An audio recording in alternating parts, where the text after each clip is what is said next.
Pemirsa, kami masih membahas terkait seberapa solidkah untuk mengajukan hak angket, masih bersama Mas Adi Praitno, Bung Erwin Aksa, dan Pak Abdullah Mansur. Saya ke Mas Adi Praitno. Mas Adi, hak angket dibutuhkan karena sudah banyak masyarakat yang tidak percaya lagi sama MK. Menurut Anda sudah harus seberapa cepat digulirkan hal ini? Apakah tanggal 5 harus langsung atau masih bisa nanti-nanti nunggu proses pemilu ini selesai semua? Ya, saya kira memang tak ada waktu lagi. Mempercepat adalah solusi yang tepat sebenarnya untuk mengajukan hak angket ya. Karena tanggal 5 Maret ini kan DPR sudah mulai masa persidangan kembali untuk bicara agenda-agenda strategis ke depan. Jadi kita tinggal tunggu apakah partai pendukung 1 dan 3 ini cukup serius mempersiapkan segala-galanya untuk melakukan hak angket itu. Nah, yang kedua, Mbak Anissa, kenapa isu hak angket ini ramai bergulir? Karena kubu 1 dan kubu 3 ini seakan-akan tidak percaya pada proses-proses yang ada di Bawaslu dan Mahkamah Konstitusi, tentu mengacu pada fakta dan realitas politik yang terjadi pada pemilu-pemilu sebelumnya, bahwa dugaan kecurangan yang mengarah pada TSM, terstruktur, masif, dan sistem itu tidak bisa dibuktikan. Ya, kalau mau jujur sebenarnya hak angket ini semacam pembangkangan politik ya, kalau kita sebutnya dalam tanda kutip tentu saja, terkait dengan proses-proses pengaduan kecurangan selama ini yang terjadi. Ya kita tinggal tunggu apa endingnya dari hak angket ini, apakah bisa ya, melakukan investigasi dan mengungkap kecurangan-kecurangan yang selama ini dituduhkan, atau jangan-jangan hanya noise ya, menimbulkan kegaduhan, tapi tak ada bukti-bukti yang kemudian bisa dipertanggungjawabkan sebagai bentuk tuduhan terkait dengan kecurangan pemilu itu. Karena kalau kita mengacu pada undang-undang, tentu hak angket ini nggak ada kaitannya dengan proses pemilu di 2024 ini murni proses politik. Baik, langsung Pak Abdullah boleh langsung ditanggapi? Ya, betul memang di Undang-Undang 7 2017 diatur tentang saluran penyelesaian sengketa pemilu atau sengketa hasil pemilu. Ada saluran diantaranya melalui Bawaslu, juga kalau terhadap hasil kan melalui Mahkamah Konstitusi.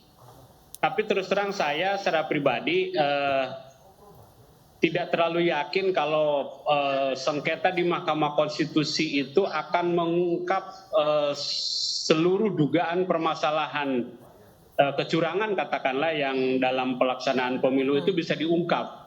Kenapa Pak? Karena melihat persidangan-persidangan ke belakang, Mahkamah Konstitusi itu kan lebih bicara angka-angka. Lebih bicara selisihnya berapa antara partai yang satu dengan partai yang lainnya, umpamanya kan gitu. Dan paling hebat biasanya memang dulu zaman Pak Mahfud pernah ada ditemukan TSM, tapi biasanya ujungnya putusannya kan hanya PSU, ya kan gitu. Pemilihan suara ulang bisa di TPS tertentu atau di desa tertentu. Tapi kalau berharap bisa mengungkap permasalahan sampai detil terhadap dugaan kecurangan katakanlah, itu di Mahkamah Konstitusi dari sisi waktu dengan yang sangat terbatas dan nanti permasalahannya sangat tumpuk, itu memang nyaris tidak mungkin bisa mengungkap secara detil. Tapi kalau melalui hak angket, hak penyelidikan di DPR ini memang kan leluasa ya kan gitu. Dan dilakukan oleh para politisi di Senayan yang memang itu hak konstitusionalnya dilindungi oleh Undang-Undang Dasar untuk melakukan penyelidikan.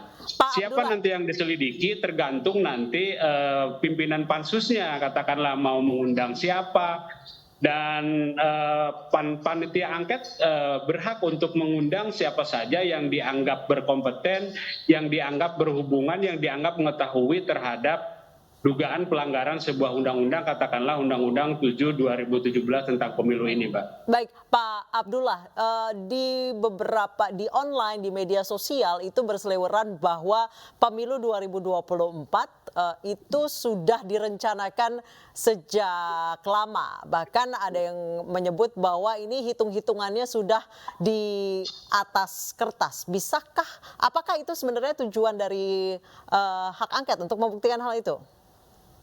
Maksud sudah di atas kertas itu apa, Mbak? Maksudnya hitung-hitungannya itu sudah diatur sejak awal gitu, pembagian. Siapa yang menang, siapa yang kalah gitu. Bahkan sampai ke persentasenya dan lain sebagainya. Ya itu kan baru dugaan-dugaan kan gitu, baru dugaan. Justru kalau hak angket terjadi dan disepakati oleh paripurna di DPR, dugaan-dugaan itu nanti bisa diungkap gitu. Dan itulah menariknya nanti di hak angket, karena rapat-rapatnya pasti di hak angket itu kan terbuka ya kan, seperti yang sudah-sudah ya kan, sehingga nanti publik bisa menilai kinerja dari DPR khususnya anggota pansus nanti dalam pelaksanaan untuk mengungkap terhadap angket pemilu 2024 gitu Mbak.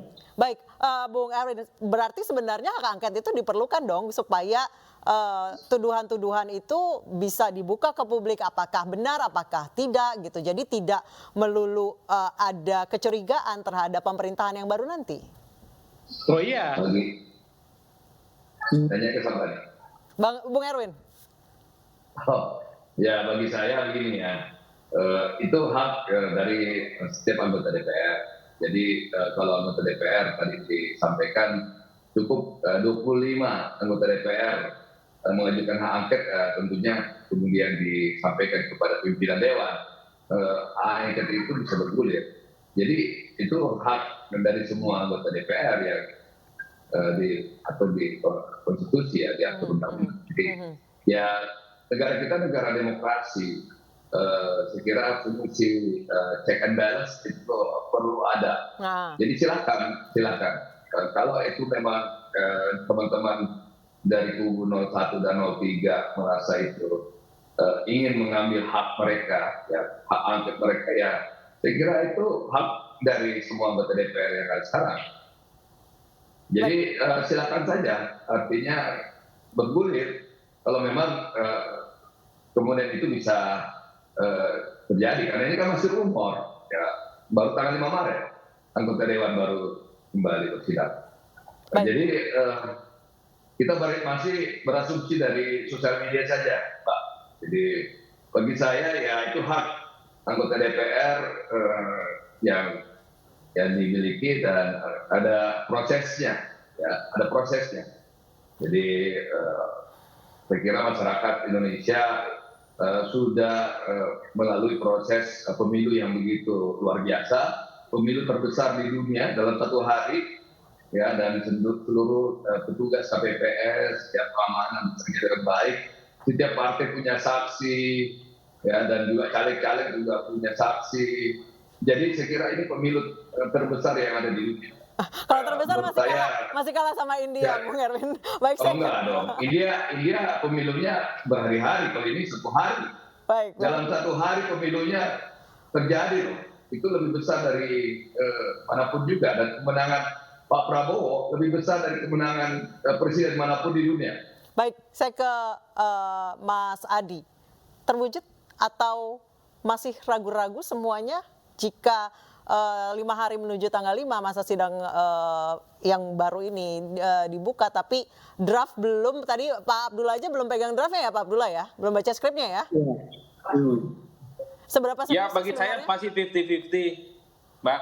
50-50 itu menurut orang Madura 60-40. Bukan 70-30, Mbak. 50-50 saya termasuk yang belum meyakini bahwa 100% hak angket ini akan digulirkan segera oleh kawan-kawan 1 dan 3. Saya akan menyatakan 100% hakul yakin hak angket ini segera digulirkan kalau tanggal 5 Maret ini draftnya itu sudah mulai dibicarakan oleh ya 5 partai pengusung 1 dan 3, terlepas nanti mau diusulkan kapan ke DPR, yang jelas ada deklarasi bersama ya bahwa mereka ini mengusul soal hak angket yang akan segera digulirkan DPR. Tanpa itu semua ya saya kira ini akan menjadi isu-isu yang sebenarnya tak ada ujungnya. Saya kira di situ poin saya. Baik, mungkin pertanyaan yang sama yang saya tanyakan di awal hanya untuk memastikan Pak Abdullah. Sudahkah membicarakan hak angket dengan kubu pasangan calon nomor 1? Secara heart to heart, face to face? Mbak, saya harus jalan Mbak ya. Saya mohon maaf, saya bisa selesai. Saya ada kegiatan di tempat lain. Oh, baik. Pak Erwin, silakan. Ya, makasih banyak ya. Makasih banyak. Baik, terima kasih Bung Erwin. Pak Abdullah, boleh. Pak Erwin. Ya, salam semuanya. Baik, terima kasih banyak. Bung Erwin, Pak Abdullah silakan. Ya, kita setidaknya saya memang belum dapat informasi yang akurat. Apakah pembicaraan secara resmi atau informal antara pendukung 01 dengan 03 sudah berbicara lebih detail tentang hak angket, ya kan gitu. Hak angket ini kan bermula dari usulannya Mas Ganjar Capres 03 untuk mengungkap lebih dalam diusulkan dibentuk hak angket dan ditangkap oleh PDIP partainya Mas Ganjar sehingga direspon secara positif. Kemudian oleh 01 juga saya bisa menangkap Bang Surya Paloh umpamanya dalam kesempatan beliau bicara bahwa itu hak konstitusional yang bisa ditempuh daripada menempuh jalan yang tidak konstitusional. Dan hak angket ini juga menjadi menarik itu ke depan biar bisa lebih mengungkap apa kelemahannya pada pemilu sekarang. Dan perlu diingat bahwa sebentar lagi akan pilkada, kan gitu. Dan pilkada itu akan digelar pada 27 November di seluruh kabupaten kota dan provinsi di Indonesia.